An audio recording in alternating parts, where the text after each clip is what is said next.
Now, Turkish authorities are working to repatriate the body of activist Aysenur Ezgi, who was shot dead by Israeli forces in the occupied West Bank.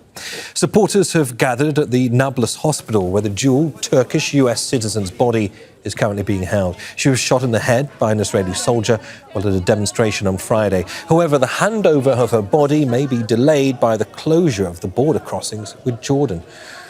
26-year-old Aysenur Ezgi is the third activist from the International Solidarity Movement group to be killed by Israel in 2 decades. In March 2003, American Rachel Corrie was crushed to death as she tried to block an Israeli bulldozer in Gaza. Israel's military labelled her death an accident.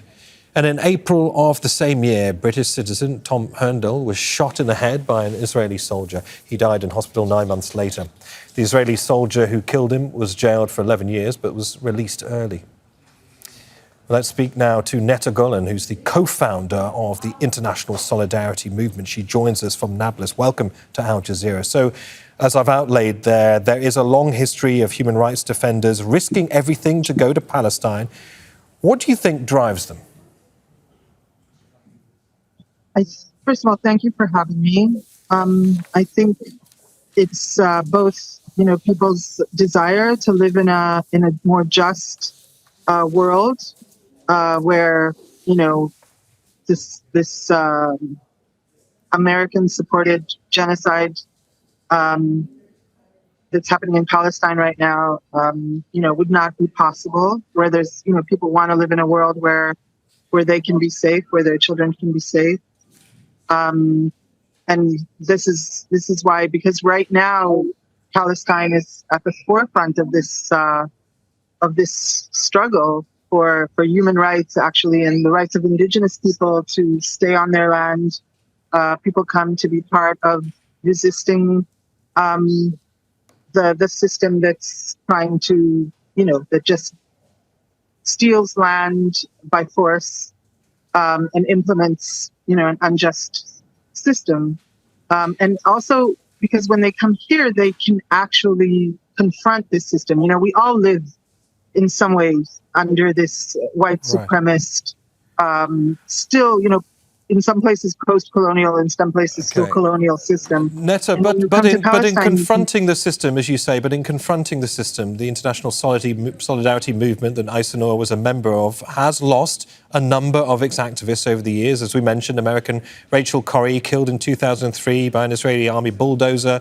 Tom Herndl, the Briton, shot in the head in 2003. Not to mention this very, very long list of people who have received life-changing injuries, some at the hands of Palestinian fighters too.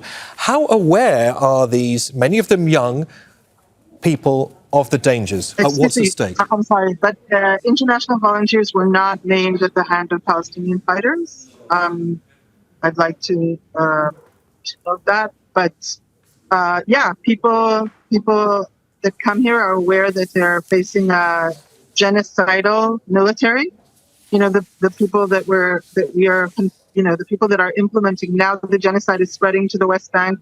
Many of them are soldiers that are coming back from Gaza and who are mass murderers, basically people who have murdered, dozens, sometimes hundreds of people. And these are the people that are implementing now, together with the settlers, the genocide here. And people are aware that this is what they're facing. We do count on, this system can only work on like divide and conquer. If the Palestinians alone, Israel is getting away with genocide, and no one is, either with complicity or silence of the international community. But together, when we stand together, that would be impossible. So part of the work is standing together here on the ground.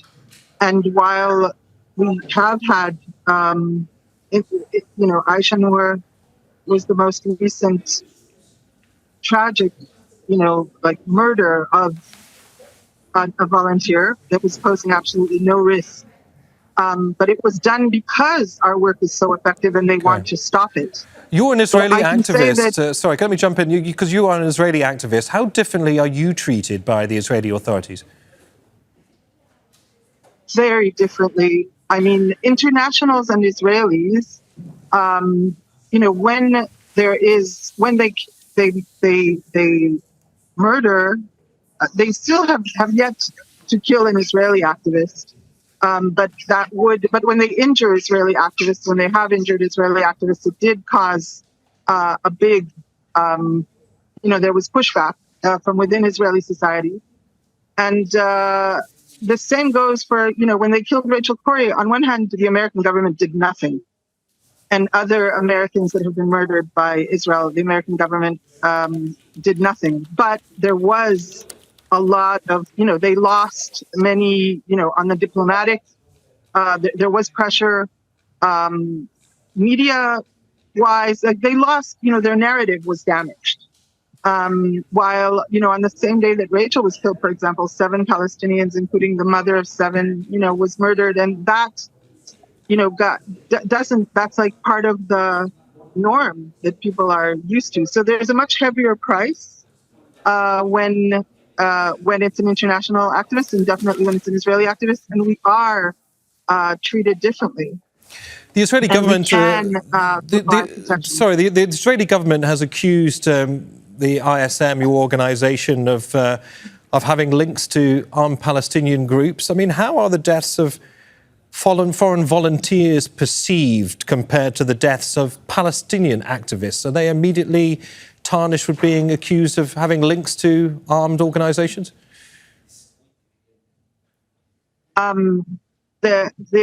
It's that's such a ridiculous accusation of, accusing us of being linked to any kind of, it's clear that the people that they murdered, the ISM activists that they murdered, are all armed, people who pose no threat to their soldiers. As, of course, tens of thousands of Palestinians who are murdered on a regular basis. So, I mean, I don't know how to respond to such an absurd accusation. All right. Neta Golan, co-founder of the International Solidarity Movement. Thank you for joining us on Al Jazeera. Make sure to subscribe to our channel to get the latest news from Al Jazeera.